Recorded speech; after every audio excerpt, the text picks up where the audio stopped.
Hello everyone, welcome back to my channel and to the second episode of Floor Pillow Talk with bgirlmama.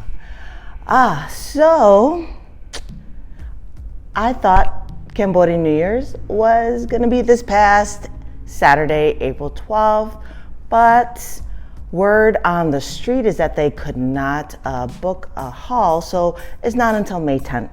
So you would have to wait for that footage until next month, which is okay because we are gonna be nostalgic and look at some photos from back in the day as well as some video from back in the day.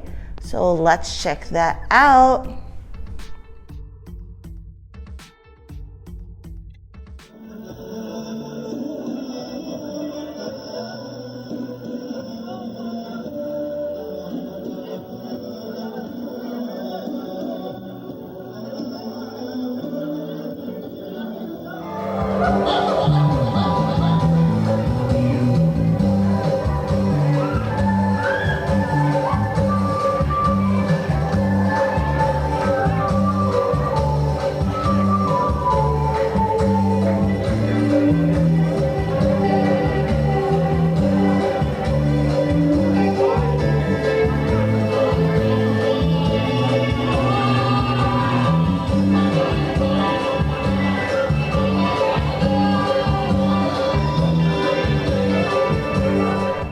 I shared that video of my dad, I think a couple of years ago, just watching it in amazement. At that time, I did not realize how amazing he was on stage, and he was electrifying. My R's, guys, my R's. He was electrifying. He commanded attention. He commanded the stage, and he just had so much fun with it, and that's what I want to do too on stage. So manifesting, yeah. Anyway, as you can see, I am wearing a Cambodian hat. Cambodia, shout out to Rep Cambodia, and this is also from Rep Cambodia. This is Angkor Wat. It's very, very important to our culture. It is I'm pretty sure it's still one of the 7 wonders of the world. Let's check out some pictures of that. It looks so beautiful. I have visited it back in 2001. I went to Cambodia twice in 2001, and unfortunately, all the pictures that I had from when we visited Angkor Wat, most of it is not existent because we had to use the disposable cameras back in the day. There was no digital cameras on the phone at the time, so everything was on the disposable camera, and some of you guys don't even know what that is, but here are some pictures from back in that time when I visited.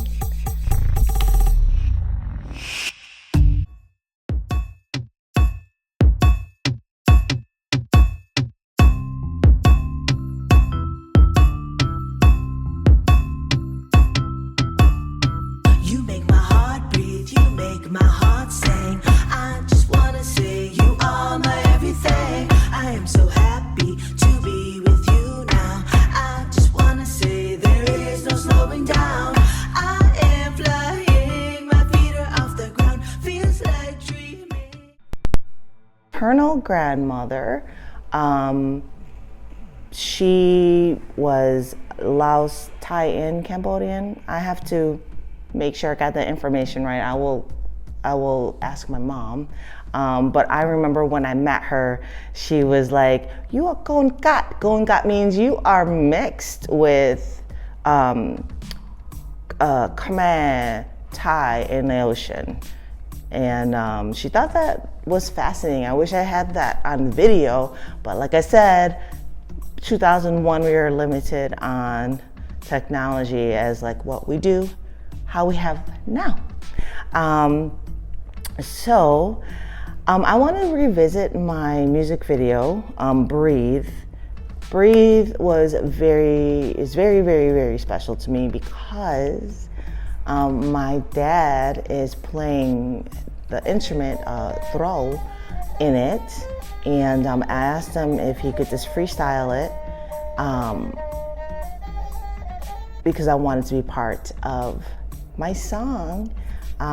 So here he is, and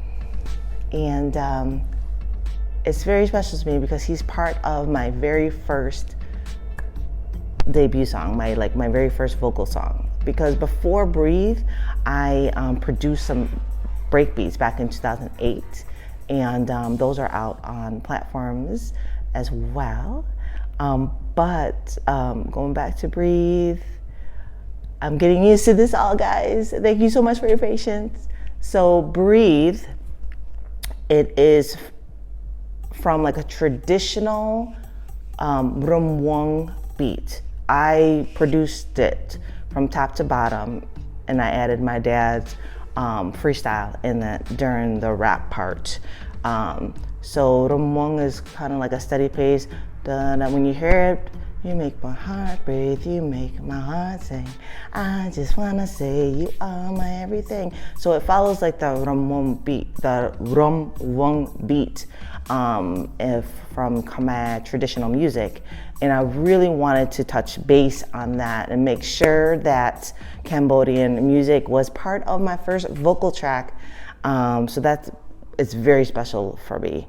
And he lives on forever, like in my hearts, in my song, Breathe. Very, very special. And so I just wanted to let you guys know that. And if you watch the music video, I do have a music video out for Breathe. Check it out, it's here, right here, if you want to check it out.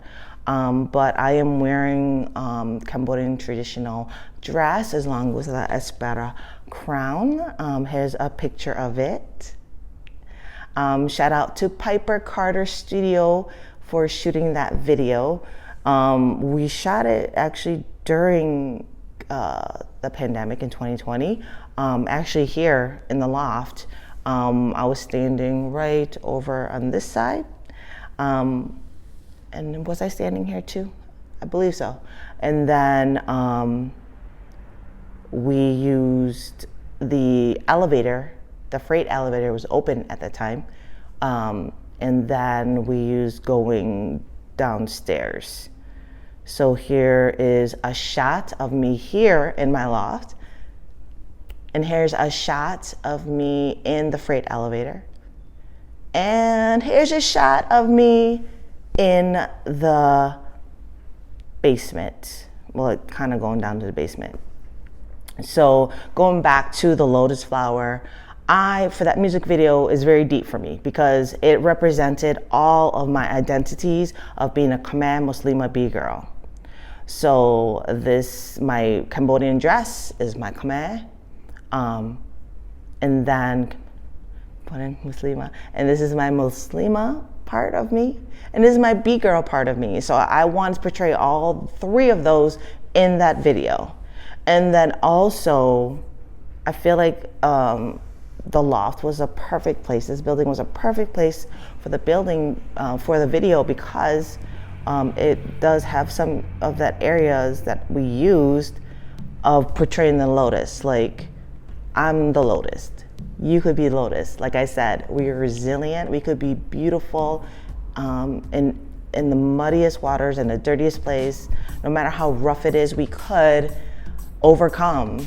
And I love it because it does coincide with Harkriti Trait's philosophy is overcoming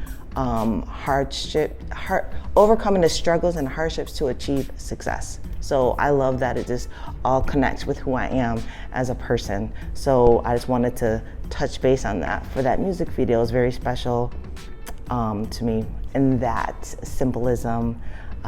So it's very deep for me. Anything else that's gonna be shorter than the other video a little bit, but I hope you enjoyed all the pictures, the past memories and everything like that. about and learned a little bit of my Cambodian heritage. Oh yeah, just one thing, when I rewatched the other video, the first episode, about how important it was for me to be involved in school. It's very traditional for the women to stay at home and take care of the house, and as a Cambodian woman, but I wanted to break out and just be who I am, is to be involved as much as I can. So that was also one of the reasons why I want to be involved. I want to experience everything that I could while I was in school. And so that's why I was in all of those clubs and everything like that. Of course, at least I stayed out of trouble, y'all. I was involved with a lot of school activities, so who could really, say that? So shout out to all of my classmates and everything like that. It was a blast. And I can't wait to see you guys at the 25th high school reunion. But I know, I can't believe it, right? Because I'm only 25, so it doesn't make sense. But anyways, thank you so much. See you in 2 weeks. Next week, there's another episode of The Unicorn Alien, The Mysterious Adventures with Unicorn Alien. And she will take you on an adventure, so check that out too next week. I will see you in 2 weeks, everybody. Floor Pillow Talk with bgirlmama. You make my heart breathe, you make my heart sing. I just wanna say you are my everything. I am bgirlmama, unicorn alien, non-Martians.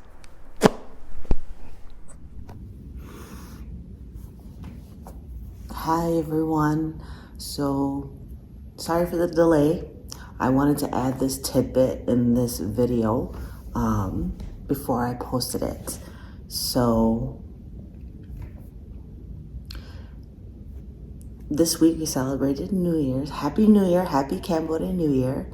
But I came across a post, and every year, it's like I don't want to remember. I wasn't there, but I saw it on my scroll on April 17th, which was yesterday, is the remembrance of the start of the Cambodian genocide. When Pol Pot and the Khmer Rouge basically took over Phnom Penh, which is the capital of Cambodia. So that happened April 17th, 1975, and that was 50 years ago when that started. So the date,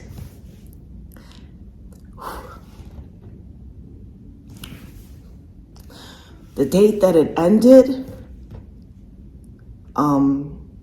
when the genocide ended, was on January 7th, 1979. And this year, I realized the beginning of the year when it was, that time was my father passed away on January 7th. It's is it a coincidence? But I do believe in fate and destiny. That's just crazy to me. That was the end of the Khmer Rouge rule, and that was the day that my dad passed away. It was just a kind of his homecoming to God, that was the relief day, an amazing day for Cambodia when that ended on January 7th. So, and I don't know if you all believe in the numbers or anything like that, but my dad was born on March 3rd, 1944, 3/3/44, and he passed away exactly 43 years after the genocide ended. The 3s and the 4s and the double digits, he passed away on January 7th, 2022. It's just crazy to me. but I don't believe in coincidences like that. It's just like things were meant to be, you know, and my dad was a hero. So I just wanted to add that. That's why this video was late. So I miss you so much, and I love you forever. Thank you so much for watching, everybody.